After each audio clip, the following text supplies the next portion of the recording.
নিয়ন্ত্রিতভাবে রাস্তা পারাপার বন্ধ করা, সিগন্যাল মেনে পথচারী পারাপার, জেব্রা ক্রসিং এর ব্যবহার, চালক ও যাত্রীদের সিট বেল্ট বাধা নিশ্চিত করা। মাননীয় প্রধানমন্ত্রী এই সকল নির্দেশনা কার্যকর বাস্তবায়ন হলে আমরা আশা করি সড়ক দুর্ঘটনার যে পরিমাণ হচ্ছে তার চেয়ে আমি তো একটা ভয়ঙ্কর তথ্যের কথা আমি আপনাদেরকে বলেছি, এইটা যাতে কমে যায় সেই জন্য মাননীয় প্রধানমন্ত্রী এই সমস্ত নির্দেশনা দিয়েছে। আমরা অনেকেই জানি, তারপর আইন মানি না। আমরা বুঝতেছি আমাদের হয়তো অ্যাক্সিডেন্ট হয়ে যেতে পারে, কিন্তু এই হয়তোটার কথা আমরা মানি না। সেই জন্য এই অ্যাক্সিডেন্টগুলি অনেক সময় হয়ে যায়, তখন আর আমাদের আফসোস করার কিছুই থাকে না, তখন তো সব কিছু শেষ হয়ে যায়।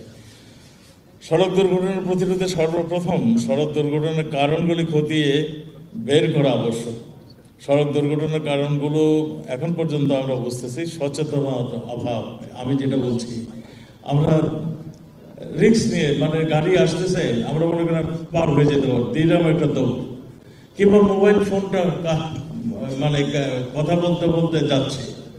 আপনার আমাদের কিছুদিন আগে, আমাদের বছর 2 আগে দেখেছি, এক রেল লাইনে পার দিয়ে এক ছেলে মোবাইল ফোনে কথা বলছে, তার পিছন দিয়ে যে ট্রেন কখন এসে গেছে সেটাও তিনি কল করেননি, ট্রেনে চাপা পড়েছে। এই ধরনের দুর্ঘটনাগুলো মানে আমাদের সচেতনতার অভাবেই ঘটে যাচ্ছে। অদক্ষ ও অশিক্ষিত চালক, আমরা সেইখানে দক্ষ চালকের যাদের হাতে স্টিয়ারিংটা থাকে সেইটার ব্যবস্থা আমরা করতে চাচ্ছি। সেখানেও আপনাদের সহযোগিতার আমাদের প্রয়োজন রয়েছে। ফিটনেসবিহীন গাড়ি, আপনাদের এই কয়েকদিন আগে আমাদেরকে পুলিশ থেকে বলছিল যে কটি দুর্ঘটনা এই গত 15 দিনে হয়েছে, এর বেশিরভাগই ছিল ফিটনেসবিহীন গাড়ি। আমরা সেই দিকেও খেয়াল রাখছি। চালকদের প্রশিক্ষণের অভাব, এটাও আমরা মনে করি একটা অন্যতম কারণ। যাত্রী ও পথযাত্রীদের অসচেতনতা, যেটা আমি বলেছি। আমরা চলন্ত অবস্থায় চালকের মোবাইল ফোন ব্যবহার, অপরিকল্পিত ভঙ্গুর সড়ক, স্বয়ংক্রিয় ওভারক্রসিং, অতিরিক্ত গতি, ওভারব্রিজের স্বল্পতা, ট্রাফিক আইন অমান্য করা, ট্রাফিক পুলিশের গাফিলতিও মাঝে মাঝে আমরা দেখি। লাইসেন্সবিহীন গাড়ি, চালক ও বেপরোয়া গাড়ির চালানো ইত্যাদি বিবিধ কারণ এখানে রয়েছে। আপনারা যারা এই নিরাপদ সড়ক চাই, আপনাদের কিছু দায়িত্ব আছে, আপনারা আমাদের কাছে দিন কি হওয়া উচিত, কেন আমাদের এই দুর্ঘটনা ফেস করছি, কোথায় আমাদের কোন জায়গাটায় দুর্বলতা আছে, সেগুলো আপনাদের কাছে আমরা আহ্বান করছি। আপনারাও যেরকমভাবে আপনার সেমিনার করছেন, সেমিনারের পরে আপনাদের একটা রিকমেন্ডেশন আমাদের কাছে পাঠাবেন যে আমাদের সেমিনার, আজকের সেমিনারে আমাদের অভিমত হলো এইগুলো আমাদেরকে জানাবেন। আমরা অবশ্যই সেগুলোর প্রতি নজর দেব। সড়ক দুর্ঘটনা রোধে চালক, যাত্রী সহ সংশ্লিষ্ট সকলের সচেতনতা অপরিহার্য আমরা মনে করি। প্রধানমন্ত্রীর প্রথম 6টি নির্দেশনা, পরবর্তীতে আরও 17টি নির্দেশনা তিনি দিয়েছেন 2018 সালে।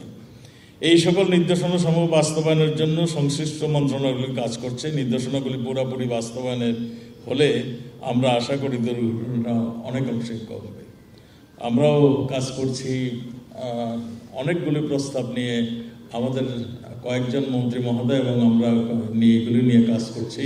ঢাকাকে যানজট মুক্ত করার জন্য, ট্রাফিক নিয়ন্ত্রণের জন্য 2 মেয়র সহ এটাকে কিভাবে স্বয়ংক্রিয় পদ্ধতিতে আমরা যাওয়া যায় সেটা নিয়েও আমরা কাজ করছি। উন্নত যোগাযোগ অবকাঠামো, যোগাযোগ উপযোগী পরিবহন সেবা, টেকসই অর্থ সামাজিক উন্নয়নের পূর্ব শর্ত। আমরা মনে করি যোগাযোগ আমাদের চালু রাখতে হবে।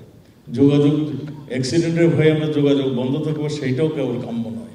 আমরা মনে করি যে আমাদের চট্টগ্রাম বন্দর, খুলনা বন্দর, এই সবগুলো চালু থাকবে। আমাদের দিনাজপুর থেকে এখানে মানুষ আসবে, আমরা এখান থেকে ফেনীতে যাব, এটাই স্বাভাবিক, সেই চলাচল থাকবে। কিন্তু আমরা যেটা চাই, আমরা অ্যাক্সিডেন্টের হারটা কম। আমরা যেটা চাই, আমরা শূন্য অ্যাক্সিডেন্ট আমরা চাই, কিন্তু কতখানি পারবো আমরা বলতে পারি না। এখানে অনেক ফ্যাক্টর কাজ করে, আপনারাও জানেন, আমরাও জানি। সেইগুলো বিদেশেও আপনারা দেখেছেন, বিদেশের অ্যাক্সিডেন্টগুলো তো আরও মারাত্মক হয়, সেখানে আর কেউ বেঁচে থাকে এইরকম দৃশ্য আমরা দেখছি। সব মানে যে অ্যাক্সিডেন্টের ক্ষেত্রে এখানে প্রায় সবাই ইন্তেকাল করেন, এইরকম দৃশ্য আমরা দেখেছি। যাকে সেই সমস্ত অনেক কথা, অনেক সবারই অনেক অভিজ্ঞতা রয়েছে, সেইগুলোর আলোকে আপনারা আপনাদের একটা রিকমেন্ডেশন দিবেন, এইটা আমরা চাই।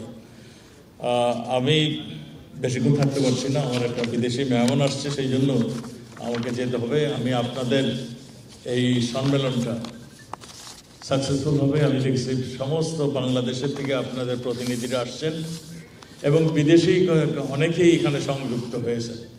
সবারই চাহিদা একটাই যে আমরা অ্যাক্সিডেন্ট কমাতে হবে, আমরা নিরাপদ সড়ক চাই। আমার একটা কথা মনে আছে, আমরা সাভারের রোডটা দেখেছিলেন আপনারা, যাদের বয়স আমার মতো, রোডটা এরকম আঁকা, এরকম ঢেউ ঢেউয়ের মতো ছিল, আর ভীষণ মানে ব্লাইন্ড ভিশন, মানে 500-1000 মিটার পরে কি ওটা দেখা যেত না। এখন সেই রাস্তাটা একটা সুন্দর রাস্তা হয়েছে এবং এইরকমভাবেই আমরা সমস্ত সড়কগুলো ব্যবস্থা আমরা একের পর এক আমরা করে যাচ্ছি। আমরা মনে করি আমাদের চোখে যেগুলি পড়ছে সেইগুলি আমরা সব কিছুই আমরা আমাদের কার্যক্রমের মধ্যে নিয়ে আসছি। তারপরেও আপনাদের অবশ্যই আপনারা চিন্তা করছেন, আপনারা দেখছেন, সেগুলি সম্বন্ধে আমাদেরকে জানাবেন, সেগুলো আমরা নিয়ে আসবো। সেগুলি নিয়ে এসে আমাদের উদ্দেশ্য আমরা এই মৃত্যুর হার কমানো, আমাদের উদ্দেশ্য অ্যাক্সিডেন্টের হার কমানো, আমাদের উদ্দেশ্য একটা স্বজন হারানোর বেদনাটা কি ইলিয়াস ভাই যেমন বোঝে আমরাও তেমন বুঝি। আমরা সেই জন্যই কেউ হারিয়ে যাক আমরা সেটা চাই না, কেউ অঙ্গহানি হোক সেটা আমরা চাই না। আমরা সতর্কতামূলকভাবে ব্যবস্থা নিতে চাই, আমরা একটা আধুনিক নিয়ন্ত্রণ ব্যবস্থা নিতে চাই, আমরা আপনাদের সেই জন্য সহযোগিতা চাই। আপনাদের এই সম্মেলন সফল হোক, সার্থক হোক, এই আশাবাদ ব্যক্ত করে আমি আপনাদের থেকে বিদায় নিতে চাচ্ছি। আপনাদের সুস্থতা কামনা